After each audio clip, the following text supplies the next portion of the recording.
aporta beneficio con respecto a otro tratamiento. Y esas diferencias tienen que ser, obviamente, estadísticamente significativas y los intervalos en los que se presenta la ventaja de usar un tratamiento sobre otro o ese tratamiento sobre el placebo tienen que estar dentro de un intervalo de confianza del 95% que no se tiene que anular. ¿Ya? Eso lo vamos a ver. Entonces, para evaluar si una inmunoterapia es útil o no, volvemos siempre a la típica tablita de 2×2 en la que se reportan los resultados del estudio de tratamiento. Entonces, siempre cuando veamos un estudio de terapia vamos a ver que el outcome que nosotros estamos buscando se presenta en las columnas y en las filas aparece la intervención o el tratamiento que estamos evaluando, ya sea el tratamiento único versus placebo o el tratamiento A, por ejemplo, versus el tratamiento B. Entonces, la magnitud del efecto de la terapia se empieza viendo una comparación del efecto de la intervención sobre el outcome versus la no intervención sobre ese outcome o la intervención de otro tratamiento sobre ese outcome. Y podemos calcular algunas tasas que para efectos de los artículos de terapia se conocen como riesgo, ¿no? Entonces podemos ver cuál es la tasa de ocurrencia del outcome con la intervención o la tasa de ocurrencia de ese outcome sin intervención o con una intervención distinta. Y para explicarlo un poquito mejor, estos son estudios hipotéticos en los que vemos la reducción del riesgo de accidente vascular con un tratamiento A versus un tratamiento B.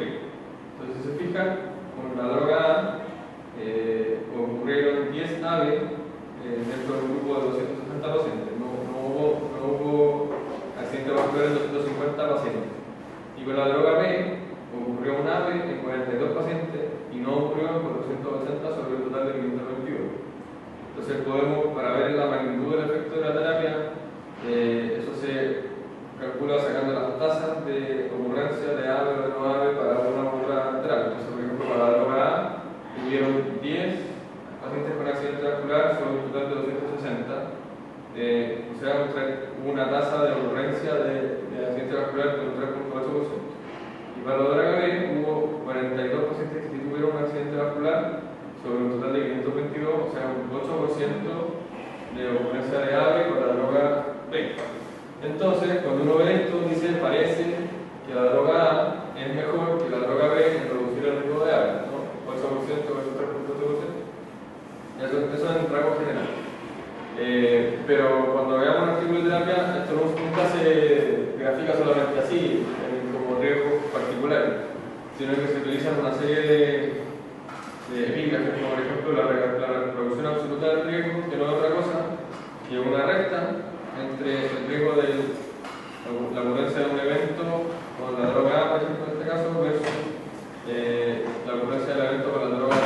En este caso, el riesgo, la reproducción absoluta del riesgo es de 0.042, que en porcentaje es un 4,2%. Entonces uno podría decir que el tratamiento A reduce el riesgo absoluto de AVE en un 4,2% con respecto a la droga B. Esto, la reducción absoluta del riesgo, claro, son datos duros que sirven para estos pacientes con estos números y son difíciles de extrapolar a prevalencia e incidencia distintas de accidente vascular, por ejemplo, de otras poblaciones. Lo que no ocurre con el riesgo relativo es que sí que se puede extrapolar a poblaciones distintas. Por eso que es lo que más se utiliza a la hora de exponer resultados de tratamiento. El riesgo relativo no es otra cosa que una división entre el riesgo de la droga A y el riesgo de la droga B. En este caso, el riesgo relativo es de 0.47. Entonces, siempre van a ver que los riesgos están en unos valores que pueden ser de 1, más de 1, menos de 1. Si el riesgo relativo es igual a 1, significa que el riesgo de la droga A es el mismo de la droga B, por lo tanto no hay efecto, y ese es el tratamiento nocivo. En cambio, si el riesgo relativo es menor a 1, lo que podemos concluir es que sí que el efecto disminuye al aplicar la intervención, y cuando es más de 1, ese efecto aumenta al aplicar la intervención. Y también tienen que fijarse que cuando vean el riesgo relativo, tienen que ver el intervalo de confianza con el que se expone ese riesgo relativo. Y si ese riesgo relativo pasa por el 1, dentro de ese intervalo de confianza un 95%, Eso hace que esos resultados de ese estudio no sirvan, no invaliden, porque si pasa con el 1, significa que en parte de esos pacientes que ellos evaluaron no había ningún efecto. ¿Ya? Eso se lo tienen que explicar siempre. Se tiene que explicar eso siempre.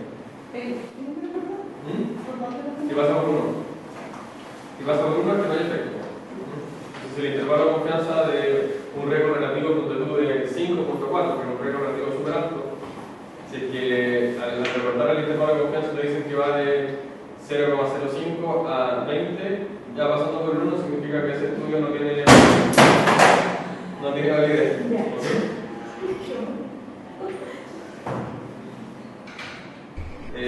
Vale, entonces el riesgo relativo, para entenderlo, lo pueden reportar de dos maneras en los estudios.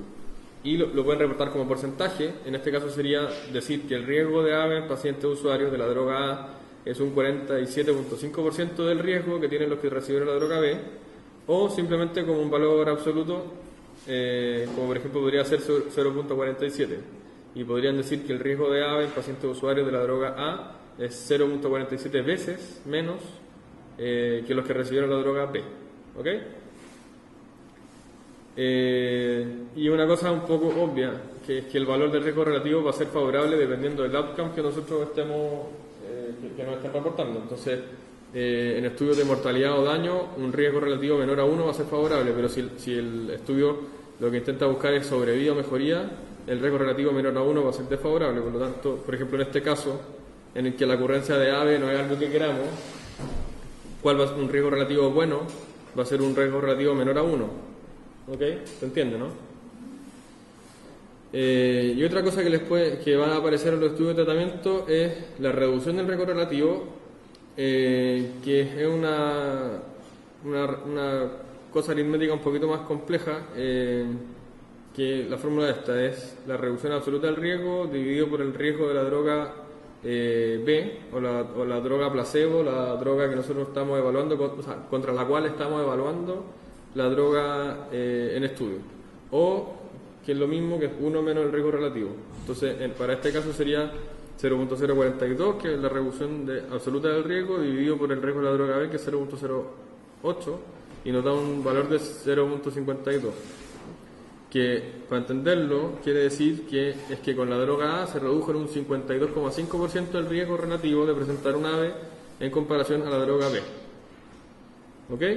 Y si se fijan, los valores que nosotros tenemos aquí son bastante variables, ¿ya? Y en términos absolutos son súper distintos. Tener un valor de 4.2% o 47,5% o 52,5%. Entonces, un laboratorio a la hora de llevarnos, por ejemplo, un estudio para que nosotros lo leamos, en general son bastante pillos y ponen la reducción relativa del riesgo o el riesgo relativo o lo que sea, un poco buscando que a nosotros nos genere más impacto. Entonces, si se fijan en este estudio, todas estas cosas son porcentajes súper variables, y a lo mejor si el laboratorio nos quiere convencer a usar su droga, nos va a reportar más la reducción relativa del riesgo en vez de la reducción absoluta del riesgo, que decir que la droga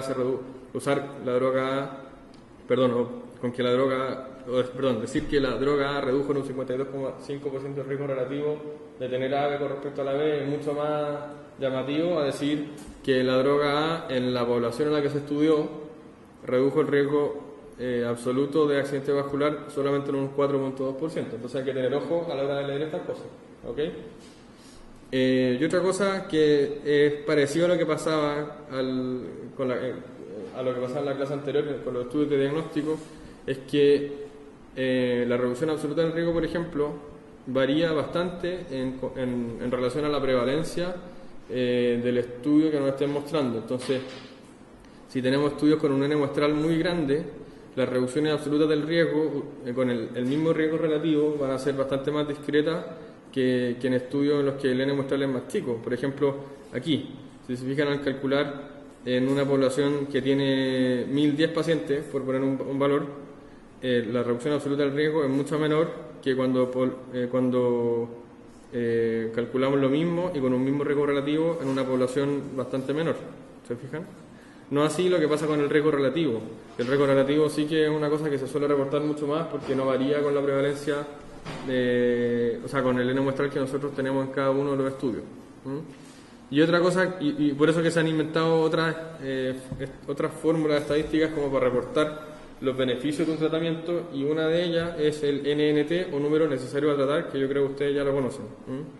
El NNT es el número de pacientes que deberían recibir el tratamiento experimental en lugar del control para que un paciente adicional obtenga el beneficio. ¿Se entiende, no? Y se calcula como 1 dividido la reducción absoluta del riesgo por 100. En el caso anterior nos da un número de 23,8, y como no podemos tratar a 23,8 pacientes, solamente se puede tratar a número entero, se aproxima siempre al número que está justo por encima, que sería 24. Entonces el NNT para la droga A en el estudio anterior es de 24, lo que quiere decir que es necesario tratar a 24 pacientes con el fármaco A en vez del B para obtener beneficio en un paciente adicional. Por lo tanto, un NT ideal en un estudio sería un valor bajo o un valor alto. Bajo, ¿no? Hay que tener valores muy bajos para que ese estudio sea bueno, porque significa que vamos a tener que tratar a muy pocos pacientes para obtener un beneficio. ¿Ok? Y el inverso del NNT, que también lo van a ver bastante, es el NND o NNH en inglés, que es el número necesario a dañar, o number need to harm, que en inglés, que es lo mismo, son el número de pacientes que deberían recibir el tratamiento experimental en lugar del control, pero en vez de que para que un paciente adicional salga beneficiado, esto es para que salga dañado, producto de la intervención, ¿ya?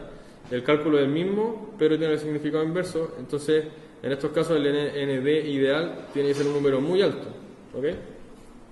Entonces, una terapia ideal va a tener un NT bajo, un NND alto y riesgo absoluto, riesgo relativo, reducciones absolutas del riesgo y reducciones relativas del riesgo acordes a una terapia ideal.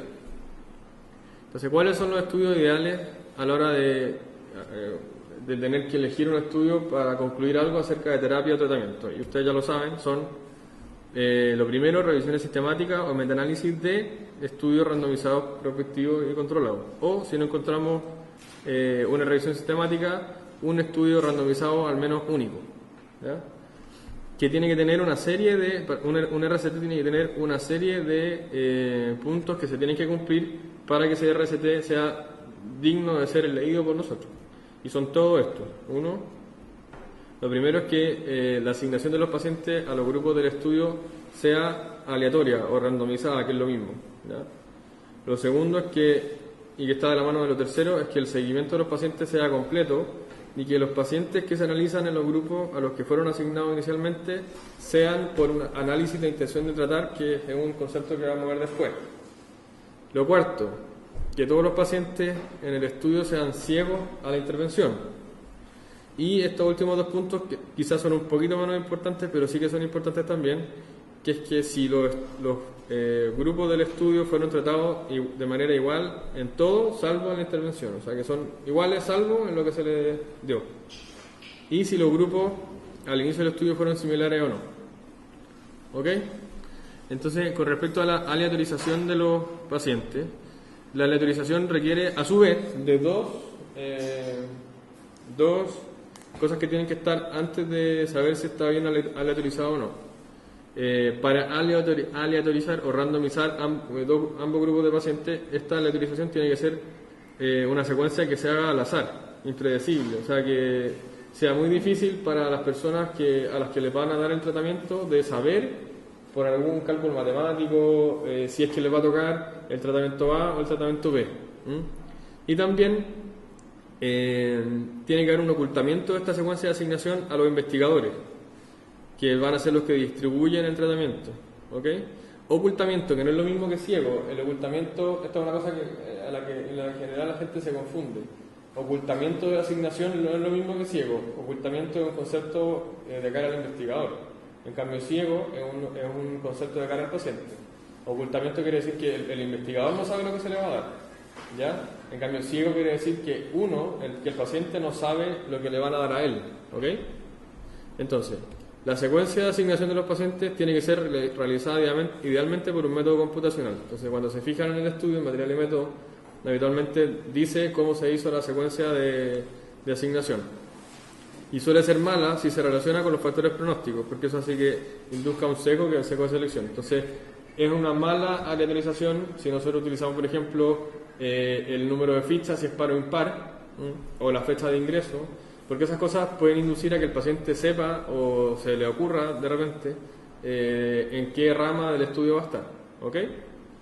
Y el ocultamiento de la información es inadecuado si es que los métodos para ocultar el tratamiento que se le va a dar al paciente pueden hacer que el paciente, que el clínico se dé cuenta de la asignación. Entonces, por ejemplo, sobre transparente o una alternancia de la asignación fácil de presumir. Todas estas cosas van a hacer que tengamos sesgo de reclutamiento. ¿Ok? Entonces, esto es tan importante, ¿por qué? Porque ya se ha visto, y hay algunos estudios que han demostrado, que una mala aleatorización o un mal ocultamiento de la información hace que los resultados de los estudios sean malos. Entonces, estos dos autores lo que hicieron fue analizar muy detalladamente cómo se hizo el ocultamiento de la randomización y la generación de la secuencia en dos estudios. Esto es de cosas ginecológicas. Entonces, lo que vieron era que cuando la randomización o la aleatorización era inadecuada, el efecto que se conseguía favorecía al tratamiento que se estaba estudiando, era un efecto exagerado. Y que cuando la generación de la secuencia de aleatorización no era buena, el efecto tendía a ser no significativo, siendo realmente significativo. Entonces, por eso es que es importante. Y esto también le ocurrió a estos otros autores. ¿Ok? Entonces, en la aleatorización, el mal ocultamiento de la información induce a pensar a un efecto exagerado en la terapia que es inexistente. Y una mala generación de la secuencia de asignación induce a pensar en un efecto real que finalmente no lo es por no ser significativo. ¿Ok? Segundo y tercer punto. Si acaso el seguimiento fue completo de los pacientes o si fueron realizados en base a intención de tratar. ¿Qué es lo ideal en un estudio de tratamiento?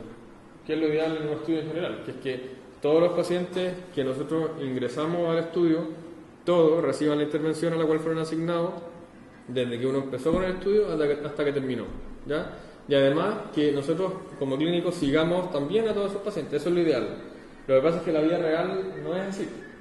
Y en general existe la poca adherencia, existen pacientes que por razones que sean no siguen el tratamiento, entonces se ha visto que ser muy estricto en eso no es real y hace que los estudios también se sequen. Y además el seguimiento de los pacientes en la vida real tampoco es completo, entonces también pensar y hacer un estudio perfecto en el que el seguimiento de los pacientes sea absoluto tampoco es muy correcto, se ha visto, y induce también a ciertos sesgos de la vida real. Estamos hablando de la vida real, porque un estudio experimental perfecto a lo mejor sí que se ajusta a lo que ocurriría en un mundo ideal, pero el mundo muchas veces no es ideal y los pacientes tampoco. Entonces, ¿qué es el análisis por intención de tratar? Es una forma de analizar los resultados que considera estas cosas que yo les he comentado, que considera a todos los individuos que se ingresan al estudio de acuerdo al grupo al cual fueron asignados originalmente, aunque no hayan cumplido con el protocolo completo, ¿ya? ¿Y por qué se hace? Porque los pacientes menos adherentes a las terapias tienden a tener un pronóstico peor que los que sí adhieren a ellas, y porque si excluimos a los pacientes menos adherentes, se están analizando a los pacientes con una mejor respuesta al tratamiento. ¿Ok? El problema es que esto también tiene su desventaja, porque está bien, vamos a analizar a todos los pacientes, pero ¿qué pasa si tenemos una adherencia que es muy mala? Al final ese estudio no es el ideal. Entonces la contraparte al análisis por intención de tratar son los análisis por protocolo, en los que solamente se incluyen dentro del estudio a los pacientes que han completado el tratamiento completo, ¿ya? Que no es lo ideal. Está bastante visto ya que en los estudios de tratamiento el ideal es el análisis de intención de tratar. El problema es que, bueno, esto tiene ventajas y desventajas, ¿ya? Las ventajas son que el análisis por intención de tratar mantiene el equilibrio logrado con la aleatorización en relación a los factores pronósticos relevantes al outcome que se está estudiando, que entrega una visión menos sesgada de la real magnitud del efecto de una determinada intervención, y que admite cosas como la vida real, admite la existencia de situaciones como la falta de adherencia al tratamiento semejante a lo que ocurre en la práctica clínica diaria. Y las desventajas son que la magnitud del efecto de una intervención en estudio puede ser modesta debido al efecto de los sujetos que no adhieren al protocolo, y que cuando hacemos ensayos clínicos que son de equivalencia o que evalúan efectos adversos, este tipo de análisis puede hacer que la cosa sea mucho más equivalente producto de lo mismo, porque si nosotros hacemos un ensayo clínico un ensayo clínico de equivalencia es uno que busca que no hay diferencia entre un tratamiento versus otro, ¿no? Entonces, si tenemos muchas pérdidas, por ejemplo, por poca adherencia, vamos a estar perdiendo una rama de tratamiento que a lo mejor hacía que efectivamente sí hubiese diferencia. Al revés, cuando hacemos estudios que buscan si hay efectos adversos con una droga u otra, pasa lo mismo. Si tenemos una pérdida de seguimiento o una muy mala adherencia de los pacientes, puede ocurrir que tampoco sea tan real. Entonces, tenemos que asumir, tenemos que intentar ver artículos que sean por intención de tratar, pero tolerando cierto grado de pérdida, ¿ya? No es bueno tener pérdidas muy altas, y las pérdidas tolerables, según distintos autores, fluctúan entre un 10 y un 20%. Más allá de un 20% es muy malo. Menos de un 10% de pérdida es poco real. 10-15% de pérdida yo creo que es lo adecuado, ¿ya? Pero si el estudio que es por intención de tratar tiene más de un 15% de pérdida, la verdad es que puede que corra el riesgo de caer en estos sesgos que les comenté. ¿Cómo evitar las pérdidas? Las pérdidas se evitan en el diseño del estudio, ¿ya? Y cuando diseñamos un estudio, ojalá, si es que es un estudio largo en el que vamos a seguir a los pacientes por mucho tiempo, lo que tenemos que intentar buscar es que ese estudio incluya métodos para aumentar la adherencia al tratamiento. ¿Ok? Hay muchas cosas que pueden hacer que aumenten la adherencia.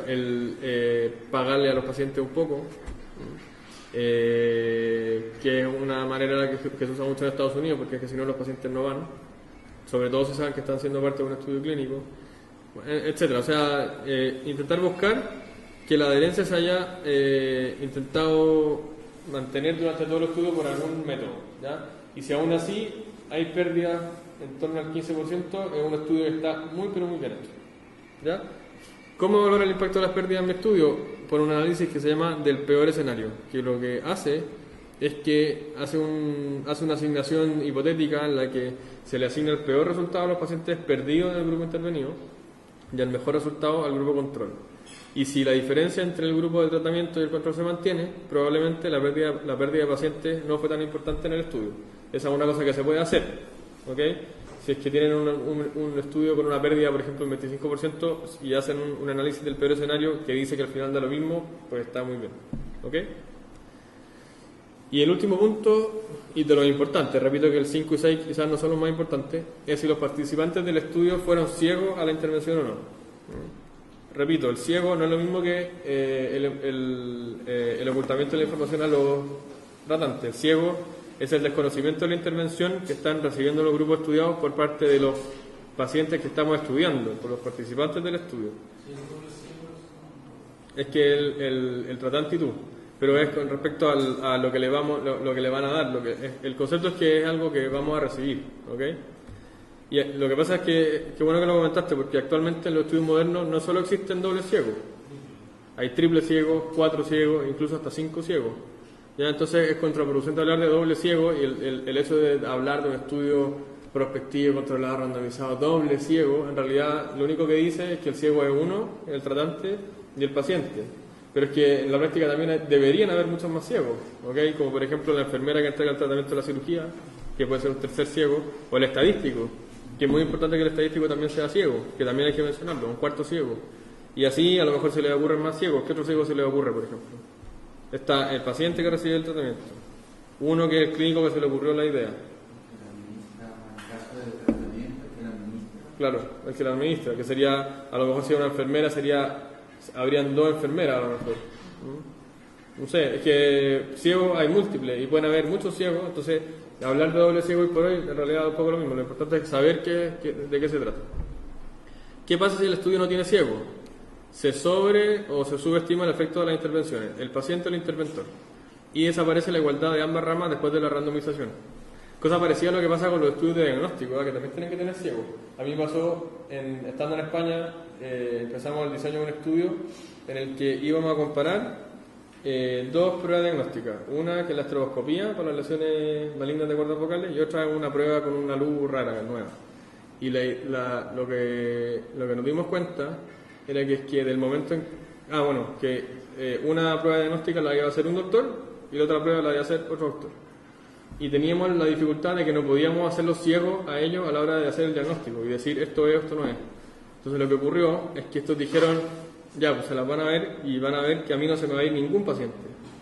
Entonces se hicieron muy sensibles a la hora de diagnosticar, pero muy poco específicos. Se hicieron muy sensibles porque ya que estaban evaluando la prueba diagnóstica que a ellos más les gustaba y de la cual ellos se consideraban expertos, lo que ocurrió es que empezaron a decir no se me puede pasar ninguno. Entonces eran muy quisquillosos a la hora de encontrar cualquier cosita que a lo mejor no era nada y decían esto es positivo. Entonces se volvieron muy sensibles y muy poco específicos, producto de que no teníamos la manera de hacerlos ciegos a la hora de saber que estaban participando dentro de un estudio. Ellos ya sabían. Entonces ese era un seco importante porque a la hora de reportar los resultados en la literatura, lo que iba a pasar es que ambas pruebas iban a aparecer con sensibilidades que no eran las reales. Entonces el ciego es importante. Esto ya lo sabemos. La mejor evidencia en nuestros estudios son, ya lo dije, las revisiones sistemáticas o metaanálisis de estudios controlados prospectivos. Pero también a la hora de estudiar pueden encontrarse con este tipo de revisiones, que son revisiones narrativas, que son una revisión como se puede buscar en PubMed, que simplemente habla de la experiencia del autor, aportan poca o nula evidencia, y estas cosas sí que son útiles, pero para preguntas clínicas de background, en el fondo, que nos van a ayudar a hacer una pregunta clínica un poco más específica, que son las preguntas de foreground, que son para lo que sí sirven las revisiones sistemáticas. ¿Ya? Las revisiones sistemáticas, como ya lo hemos visto algunas veces, pueden ser de dos tipos, tanto cualitativas o cuantitativas. Las cualitativas son las revisiones sistemáticas sin más, que lo único que aportan, es mucha información y son sin estadística, y las cuantitativas son los metaanálisis, que son revisiones en las que se revisa toda la literatura con respecto a un tema y se lleva todo esto a estadística. Y cuando veamos un metaanálisis, tenemos que ver que efectivamente a la hora de hacer el metaanálisis, los que hicieron el metaanálisis o los que hicieron la revisión sistemática vean cuál es certifiquen la validez interna de los estudios que hicieron que se hiciera ese metaanálisis o esa revisión sistemática. ¿Ya? Entonces, eso también lo tienen que reportar. Y el que tiene que ver si ese metaanálisis o esa revisión sistemática tiene validez externa para nuestros pacientes soy yo, el que se lee el artículo. ¿Ok? ¿Y por qué? Porque tenemos que ver si ese artículo tiene cierta aplicabilidad clínica en nuestra realidad. Entonces tenemos que preguntarnos una serie de cosas. ¿Es mi paciente tan distinto a los del estudio que no puedo aplicar los resultados de este mismo? ¿Por diferencia en la enfermedad o condición de interés? ¿O por diferencia en la respuesta de tratamiento que puede que ocurran? ¿Es mi tratamiento factible de aplicar en mi población, en mis pacientes, en mi país, en mi hospital? La adherencia de mis pacientes va a ser similar a la del estudio que estoy viendo, a la que le pagaron a los pacientes para que adhieran la terapia, a pesar de que les dolía, de que no era rico, que la pastilla tenía olor, tenía sabor a... Claro. El entorno de mi tratamiento va a hacer que mi tratamiento sea factible de aplicar en mi realidad local. Voy a tener instrumental para monitorizar el tratamiento. Los fármacos que voy a usar van a ser muy parecidos a los al estudio que me estoy leyendo, ¿sí o no? ¿Cuáles son los riesgos o beneficios del tratamiento en mi población? Todas esas cosas uno tiene que planteárselas bien de verdad, porque muchas veces vemos estudios en los que la droga, no sé, etazumab es muy buena para una cosa que es muy prevalente en mi población, pero resulta que la droga es mala, es cara, resulta que se toma cada 1 hora, y en el estudio que nos leímos a los pacientes se les pagó por tomarlo. Entonces a lo mejor no es aplicable en mi población. Entonces, ese estudio la verdad es que es muy bueno, pero no nos sirve, ¿ok? Eso es súper importante. Vale, entonces vuelvo a recomendarles las preguntas clínicas de los CATs de Oxford a la hora de leerse los artículos de terapia, porque están muy bien, lo vuelvo a repetir, van pregunta por pregunta, dicen dónde se encuentra la información para saber si el estudio es válido o no, qué es lo mejor que tenemos que buscar, etc. ¿Ok? A la hora de empezar a hacer su trabajo final del curso. ¿Ok? ¿Preguntas? Pasa con los metaanálisis que de repente comparan ensayos clínicos randomizados y que dentro de la comparación utilizan métodos más que nada computacionales. Por ejemplo, en Argentina nos tocó evaluar pacientes diabéticos que se comparaba la cirugía bypass con distintos tipos de stent. ¿Ya? Pero dentro del análisis de los distintos ensayos, que al final fueron 68, creo, había un stent que según la estadística que sacó en el análisis tenía un poco más de beneficio con respecto a la cirugía bypass, pero dentro de los estudios que se incluyeron no había ni un estudio, ninguno, que comparara ese stent con la cirugía bypass por sí mismo. ¿Ya? Como que Sí, pero no se puede. Hay algunas cosas estadísticas que se pueden hacer para comparar un tratamiento que no está dentro del estudio versus otro que está en otro estudio. Pero eso estadísticamente no es muy válido, porque un metaanálisis bien hecho solamente debiese comparar estudios que están hechos de la misma manera, todos por igual, y que cumplen los mismos criterios de inclusión, los mismos de exclusión. O sea, un metaanálisis de verdad bien hecho evalúa muchos estudios pero que son iguales. No se pueden comparar las manzanas de un canasto con las peras del otro canasto. Pero no es como lo único que ahora como que Es que hay arreglines, que por eso que tienen que ser tan críticos a la hora de leerse los estudios, ¿ya? Porque a lo mejor te habría pasado que te lo lees y dices, ya está el mejor. Pero es que no, po. Porque así como las revisiones sistemáticas o como un ensayo clínico puede estar mal hecho, también puede estar mal hecho un metaanálisis, ¿ya? Y cuando uno se lo lee y se pone quisquilloso a la hora de leer un artículo, te vas a encontrar con estas cosas y eso hace que no sea real, ni aplicable en tu población ni real de verdad, porque es que son comparaciones que no son válidas. ¿Ok? Uno se da cuenta que al final todos los estudios que tienen una metodología minuciosa siempre van a tener un cierto sesgo. Sí, claro. Un error. Eso es. Sí. Aquí lo que se busca es tratar de minimizarlo. Claro, pero el sesgo es una cosa imposible de evitar. Exacto, es algo Es imposible de evitar. Como por ejemplo esta cosa que te decía yo, es un ciego, hay ciegos que no se pueden instaurar nomás. Entonces tú sabes más o menos cómo va a ser la cosa al final. Pero es que no hay otra manera. En los estudios en cirugía, hacer estudios de tratamiento es muy difícil. Producto de lo mismo, porque es que los ciegos y el ocultamiento de la información para el tratante son muy difíciles de instaurar. ¿Cómo puedes tú comparar una prótesis mecánica o no sé, una nueva sutura de manera ciega sin que tú que no lo vea el cirujano? Es imposible. Es que lo tiene que ver, ¿me entiendes? ¿No? Es una intervención directa. Entonces, instaurar un ciego ahí es muy difícil. Lo mismo que los estudios de dolor, por ejemplo, en los que tienes que ser como súper quisquilloso a la hora de los ciegos, tú no tienes que saber qué le están pasando, a lo mejor. No sé, cuando tú si estás probando una sutura y la pones tú, aunque la enfermera te pase la sutura sin que tú sepas cuál es, igual a lo mejor tienes que preocuparte que la sutura sea de color negro, la una o la otra, que el grosor sea muy similar a la vista del cirujano, que la aguja sea la misma, ¿te fijas? Porque es que a lo mejor si